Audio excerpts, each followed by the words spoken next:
Hey guys, welcome back to the universal science. और एक movie के शूटिंग के लिए डायरेक्टर को एक जलते हुए ज्वालामुखी को शूट करना था। इसके लिए उन्होंने 2 कैमरामैन और एक एक्सपीरियंस पायलट को ये काम करने का जिम्मा सौंप दिया, पर उन्हें ये बिल्कुल भी अंदाजा नहीं था कि ये सफर उनके लिए जानलेवा साबित होने वाला था। उड़ान के कुछ ही घंटों बाद वो ज्वालामुखी के पास पहुंच जाते हैं। इसके बाद ज्वालामुखी के चारों ओर घूमकर वो कैमरे में शूट करने लगते हैं। तभी अचानक से हेलीकॉप्टर का रोटर खराब हो जाता है और हेलीकॉप्टर हवा में ही डगमगाने लगता है। लाख कोशिशों के बावजूद भी पायलट हेलीकॉप्टर को कंट्रोल नहीं कर पाते।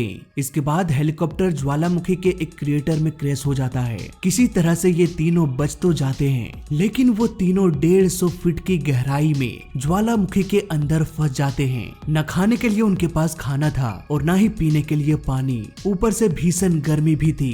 यहाँ से निकलने के लिए उन्हें 150 फीट ऊपर चढ़ना था, पर चढ़े तो कैसे चढ़े? क्या हुआ उन तीनों के साथ? उन्हें जिंदगी मिली या फिर मिली मौत?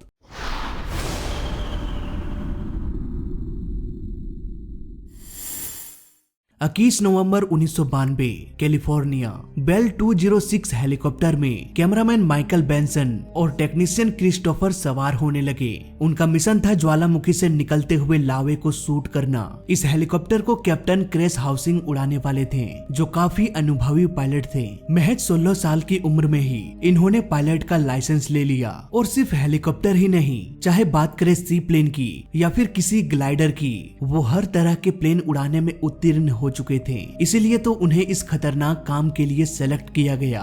हाउसिंग हेलीकॉप्टर के इंस्पेक्शन करने के बाद हेलीकॉप्टर को टेक ऑफ करा के अपनी मंजिल की ओर निकल पड़े। कुछ ही घंटों के उड़ान के बाद वो तीनों किलवे नाम के एक ज्वालामुखी के पास पहुंच गए। उस वक्त ज्वालामुखी बिल्कुल ही शांत था और उसका लावा करीब 120 फीट नीचे था। लेकिन साइंटिस्ट की भविष्यवाणी के अनुसार इसमें मौजूद लावा कुछ ही क्षण में अपनी करवट बदलने वाला था। इस शांत लावे को देखकर वो हेलीकॉप्टर इसके चक्कर लगाने लगा और इंतजार करने लगे उस ऐतिहासिक पल को, जब ये लावा विस्फोट करेगा। कैमरामैन हर एक पल को अपने कैमरे में शूट कर रहा था। हेलीकॉप्टर काफी ऊपर फ्लाई कर रहा था, इसीलिए उन्हें ऐसी फुटेज नहीं मिल पा रहा था जैसी उन्हें जरूरत थी। पायलट ज्वालामुखी के चक्कर लगाते हुए धीरे धीरे एल्टीट्यूड को कम करने लगा। तभी हेलीकॉप्टर का रोटर खराब हो गया और ये बुरी तरह से डगमगाने लगा। पायलट लगातार इसे कंट्रोल करने की कोशिश कर रहे थे, पर उसकी हर कोशिश नाकाम साबित हुई। फाइनली हेलीकॉप्टर तेजी से नीचे की ओर गिरने लगा।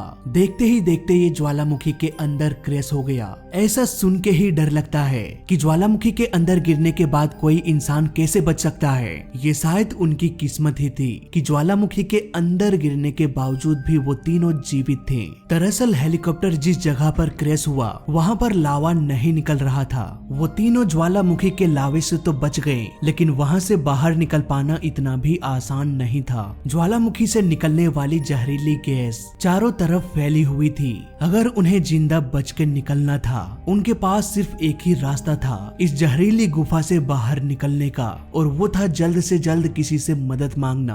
कैप्टन तुरंत ही अपने क्रैश हुए हेलीकॉप्टर के पास पहुंचा और रेडियो कॉल करने की कोशिश करने लगा। उनकी किस्मत अच्छी थी कि क्रैश के बाद वो रेडियो कॉल करने में सफल हो गए। तुरंत ही रेस्क्यू टीम किलवे ज्वालामुखी के पास पहुंच गए। ज्वालामुखी के अंदर जहरीली गैस की वजह से विजिबिलिटी इतनी कम थी कि रेस्क्यू टीम को कुछ भी दिखाई नहीं दे रहा था। ज्वालामुखी के 2-4 चक्कर लगाने के बाद उन्हें क्रैश हुए हेलीकॉप्टर का मलबा दिख गया। तुरंत ही रेस्क्यू टीम उसी हेलीकॉप्टर के पास रस्सी ड्रॉप कर देता है। उसी क्रैश हुए हेलीकॉप्टर के पास पायलट भी मौजूद थे। हेलीकॉप्टर की आवाज सुनते ही पायलट को पता चल जाता है कि रेस्क्यू टीम आ चुकी है। पायलट ने किसी तरह से रस्सी पकड़ लिया। इसके बाद रेस्क्यू टीम ने उन्हें वहां से सुरक्षित बाहर निकाल दिया। किसी तरह से पायलट की जान तो बच गई, लेकिन बेंसन और डैडी उसी ज्वालामुखी के अंदर फंसे हुए थे, जहां जहरीली गैस के कारण विजिबिलिटी इतनी कम थी कि वो महज कुछ ही फीट दूर देख पाने में सक्षम थे।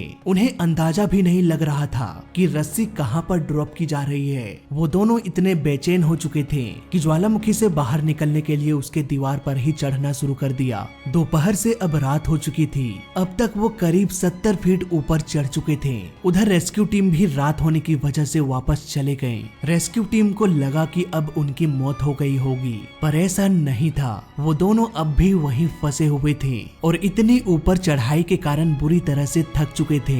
दोपहर से उन दोनों ने कुछ खाया भी नहीं था और ना ही पानी पिया। खोलते हुए लावे से वो काफी ऊपर पहुंच चुके थे। गर्मी भी कम हो चुकी थी। उन्हें लगा कि अब हम खतरे से बाहर आ चुके हैं तो क्यों ना रात यहीं पर बिताया जाए। लेकिन ये रात गुजारना उनके लिए इतनी भी आसान नहीं थी। लावे की आवाज और उसके अंदर से निकलने वाली जहरीली गैस उन्हें एक पल भी आराम करने का मौका नहीं दिया। किसी तरह से रात तो गुजर गई। सुबह होते ही डूडी चढ़ाई करना शुरू कर दिया, लेकिन बेंसन इतना थक चुका था कि वहीं बैठकर रेस्क्यू टीम का इंतजार करने लगा। सुबह होते ही रेस्क्यू टीम फिर से उनकी तलाश में घटना स्थल पर पहुंच गए, पर फिर से वही प्रॉब्लम होने लगी। विजिबिलिटी इतनी कम थी कि वो 1 फीट अंदर भी देख नहीं पा रहे थे। वहीं दूसरी ओर डूडी चढ़ाई करते करते क्रिएटर को पार कर दिया और ज्वालामुखी के ऊपर पहुंच गया। रेस्क्यू टीम ने तुरंत ही उन्हें देख लिया, तुरंत ही उन्हें हॉस्पिटलाइज भी कर दिया गया। लेकिन बेंसन अब भी रेस्क्यू टीम का इंतजार कर रहा था। रेस्क्यू टीम ऊपर से उन्हें देखने की कोशिश कर रहे थे। तभी अचानक से पायलट को बेंसन दिखाई दिया, पर धुएं ने एक बार फिर से उन्हें गायब कर दिया। धुएं की वजह से पायलट को कभी वो दिखाई देता तो कभी ओझल हो जाता, पर इतना तो अंदाजा हो गया था कि उसका लोकेशन क्या है। तुरंत ही पायलट ने उसी जगह पर रस्सी ड्रॉप किया। उस रस्सी पर एक डोली लगा हुआ था, क्योंकि रेस्क्यू टीम को भी पता था कि उनके बॉडी में इतनी ताकत नहीं होगी कि वो रस्सी को पकड़कर अपनी वजन को संभाल पाए। बेंसन को वो डोली दिख तो गया, लेकिन वो उसके पहुंच से काफी दूर था। वो नहीं चाहते थे कि एक रात और इस खौफनाक जगह पर गुजारे, इसीलिए बेंसन ने एक जोरदार जंप लगाया और सीधा उस डोली में जा घुसा। ये सुनने में ही काफी खतरनाक लगता है, क्योंकि जरा सी भी अगर चूक हो जाती तो वो सीधे खोलते हुए ज्वालामुखी में जा गिरते, और ज्वालामुखी में गिरने का अंजाम मुझे बताने की जरूरत नहीं। तुरंत ही बेंसन को भी वहां से निकाल लिया जाता है। कुछ दिन हॉस्पिटल में गुजारने के बाद ये तीनों बिल्कुल ही स्वस्थ हो जाते हैं। ये कहानी हमें सिखाती है